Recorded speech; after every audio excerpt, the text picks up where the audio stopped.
चंचला की प्रार्थना से ब्राह्मण का उसे पूरा शिव पुराण सुनाना और समय अनुसार शरीर छोड़कर शिवलोक में जा चंचला का पार्वती की सखी एवं सुखी होना। ब्राह्मण बोले, नारी सौभाग्य की बात है कि भगवान शंकर की कृपा से शिव पुराण की इस वैराग्य युक्त कथा को सुनकर तुम्हें समय पर चेत हो गया है। ब्राह्मण पत्नी तुम डरो मत, भगवान शिव की शरण में आ जाओ। शिव की कृपा से सारा पाप तत्काल नष्ट हो जाता है। मैं तुमसे भगवान शिव की कीर्ति कथा से युक्त उस परम वस्तु का वर्णन करूंगा जिससे तुम्हें सदा सुख देने वाली उत्तम गति प्राप्त होगी। शिव की उत्तम कथा सुनने से ही तुम्हारी बुद्धि इस तरह पश्चाताप से युक्त एवं शुद्ध हो गई है, साथ ही तुम्हारे मन में विषयों के प्रति वैराग्य हो गया है। पश्चाताप ही पाप करने वाले पापियों के लिए सबसे बड़ा प्रायश्चित है। सत्पुरुषों ने सबके लिए पश्चाताप ही समस्त पापों का शोधक बताया है। पश्चाताप से ही पापों की शुद्धि होती है। जो पश्चाताप करता है वही वास्तव में पापों का प्रायश्चित करता है, क्योंकि सत्पुरुषों ने समस्त पापों की शुद्धि के लिए जैसे प्रायश्चित का उपदेश किया है वह सब प्रायश्चित ताप से संपन्न हो जाता है। जो पुरुष विधि पूर्वक प्रायश्चित करके निर्भय हो जाता है पर अपने कुकर्म के लिए पश्चाताप नहीं करता, उसे प्राय उत्तम गति प्राप्त नहीं होती। परंतु जिसे अपने कुकृत्य पर हार्दिक पश्चाताप होता है यह अवश्य उत्तम गति का भागी होता है, इसमें संशय नहीं। इस पुराण की कथा सुनने से जैसी चित्त शुद्धि होती है वैसी दूसरे उपायों से नहीं होती। जैसे दर्पण साफ करने पर निर्मल हो जाता है, उसी प्रकार इस पुराण की कथा से चित्त अत्यंत शुद्ध हो जाता है, इसमें संशय नहीं है। मनुष्यों के शुद्ध चित्त में जगदम्बा पार्वती सहित भगवान शिव विराजमान रहते हैं। इससे वह विशुद्धतमा पुरुष श्री सांब सदाशिव के पद को प्राप्त होता है। इस उत्तम कथा का श्रवण समस्त मनुष्यों के लिए कल्याण का बीज है, अतः यथोचित मार्ग से इसकी आराधना अथवा सेवा करनी चाहिए। यह बंधन रूपी रोग का नाश करने वाली है। भगवान शिव की कथा को सुनकर फिर अपने हृदय में उसका मनन एवं निधि ध्यान करना चाहिए। इससे पूर्णतः चित्त शुद्धि हो जाती है। चित्त शुद्धि होने से महेश्वर की भक्ति अपने दोनों पुत्रों के साथ निश्चय ही प्रकट होती है। तत्पश्चात महेश्वर के अनुग्रह से दिव्य मुक्ति प्राप्त होती है, इसमें संशय नहीं है। जो मुक्ति से वंचित है उसे पशु समझना चाहिए, क्योंकि उसका चित्त माया के बंधन से आसक्त है, वह निश्चय ही संसार बंधन से मुक्त हो जाता है। ब्राह्मण पत्नी, इसलिए तुम विषयों से मन को हटा लो और भक्ति भाव से भगवान शंकर की इस परम पावन कथा को सुनो। परमात्मा शंकर की इस कथा को सुनने से तुम्हारे चित्त की शुद्धि होगी और इससे तुम्हें मोक्ष की प्राप्ति हो जाएगी। जो निर्मल चित्त से भगवान शिव के चरणारविंदों का चिंतन करता है उसकी एक ही जन्म में मुक्ति हो जाती है, यह मैं तुमसे सत्य कहता हूँ। सूत जी कहते हैं, सौनक, इतना कहकर वे श्रेष्ठ शिव भक्त ब्राह्मण चुप हो गए। उनका हृदय करुणा से आर्द्र हो गया था। वे शुद्ध चित्त महात्मा भगवान शिव के ध्यान में मग्न हो गए। तदंतर विदुप की पत्नी चंचला मन ही मन प्रसन्न हो उठी। ब्राह्मण का उक्त उपदेश सुनकर उसके नेत्रों में आनंद के आंसू छलक आए थे।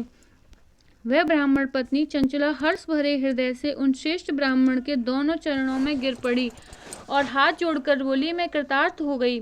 तत्पश्चात उठकर वैराग्य युक्त उत्तम बुद्धि वाली वह स्त्री, जो अपने पापों के कारण आतंकित थी, उन महान शिव भक्त ब्राह्मण से हाथ जोड़कर गदगद वाणी में बोली।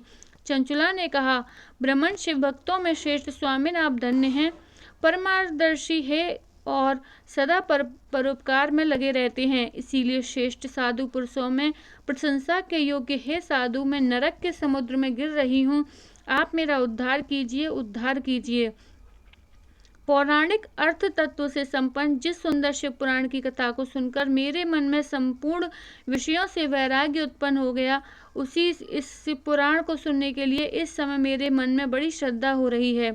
सूत जी कहते हैं, ऐसा कहकर हाथ जोड़कर उनका अनुग्रह पाकर चंचला उस शिव पुराण की कथा को सुनने की इच्छा मन में लिए उन ब्राह्मण देवता की सेवा में तत्पर वहां रहने लगी।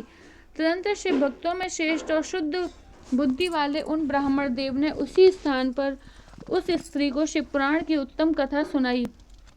इस प्रकार उस गोकर्ण नामक महाक्षेत्र में उन्हीं श्रेष्ठ ब्राह्मण से उसने शिव पुराण की वह परम उत्तम कथा सुनी, जो भक्ति, ज्ञान और वैराग्य को बढ़ाने वाली तथा मुक्ति प्रदान करने वाली है। उस परम उत्तम कथा को सुनकर वह ब्राह्मण पत्नी अत्यंत कृतार्थ हो गई। उसका चित्त शीघ्र ही शुद्ध हो गया। फिर भगवान शिव के अनुग्रह से उसके हृदय में शिव के सगुण रूप का चिंतन होने लगा। इस प्रकार उसने भगवान शिव में लगी रहने वाली उत्तम बुद्धि पाकर शिव के सच्चिदानंदमय स्वरूप का बारंबार चिंतन आरंभ किया। तत्पश्चात समय के पूरे होने पर भक्ति, ज्ञान और वैराग्य से युक्त हुई चंचला ने अपने शरीर को बिना किसी कष्ट के त्याग दिया। इतने में ही त्रिपुर शत्रु भगवान शिव का भेजा हुआ एक दिव्य विमान द्रुत गति से वहां पहुंचा, जो अपने गणों से संयुक्त और भांति भांति के शोभा साधनों से संपन्न था। चंचला उस विमान पर आरूढ़ हुई और भगवान शिव के श्रेष्ठ पार्षदों ने उसे तत्काल शिवपुरी में पहुंचा दिया। उसके सारे मल धुल गए थे। वह दिव्य स्वरूपिणी दिव्यांगना हो गई थी। उसके दिव्य अवयव उसकी शोभा बढ़ाते थे। मस्तक पर अर्धचंद्र का मुकुट धारण किए वह गौरांगी देवी शोभाशाली दिव्य आभूषणों से विभूषित थी। शिवपुरी में पहुंचकर उसने सनातन देवता त्रिनेत्रधारी महादेव जी को देखा। सभी मुख्य देवता उनकी सेवा में खड़े थे। गणेश, भृंगी, नंदीश्वर तथा वीरभद्रेश्वर आदि उनकी सेवा में उत्तम भक्ति भाव से उपस्थित थे। उनकी अंग कांति करोड़ों सूर्यों के समान प्रकाशित हो रही थी। कंठ में नील चिन्ह शोभा पाता था। 5 मुख और प्रत्येक मुख में 3-3 नेत्र थे। मस्तक पर अर्धचंद्राकार मुकुट शोभा देता था। उन्होंने अपने वामांग भाग में गौरी देवी को बिठा रखा था, जो विद्युत पुंज के समान प्रकाशित थी। गौरीपति महादेव जी की कांति कपूर के समान गौर थी। उनका सारा शरीर श्वेत भस्म से भाषित था।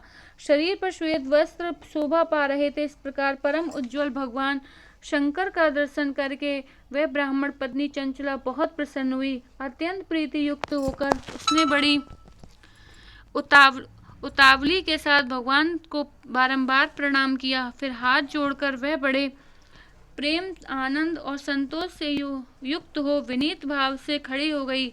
उसके नेत्रों से आनंद अश्रुओं की अविरल धारा बहने लगी तथा संपूर्ण शरीर में रोमांच हो गया। उस समय भगवती पार्वती और भगवान शंकर ने उसे बड़ी करुणा के साथ अपने पास बुलाया और सौम्य दृष्टि से उसकी ओर देखा। पार्वती जी ने तो दिव्य स्वरूप धारणी विदुंग प्रिया चंचला को प्रेम पूर्वक अपनी सखी बना लिया।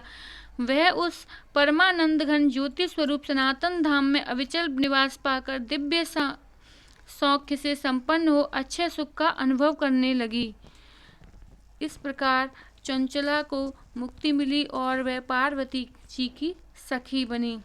इस प्रकार जो भी शिव पुराण को सुनता है और सुनाता है उसे करोड़ों गुना फलों की प्राप्ति होती है। चंचला के इस पाठ को जो भी पढ़ेगा या इसका श्रवण करेगा और दूसरों को सुनाएगा उसे मोक्ष की प्राप्ति अवश्य होगी। इसी के साथ ये अध्याय समाप्त होता है। बोलो श्री शिव पुराण की जय, पार्वती माँ की जय। बोलो श्री शिवाय नमस्तुभ्यम।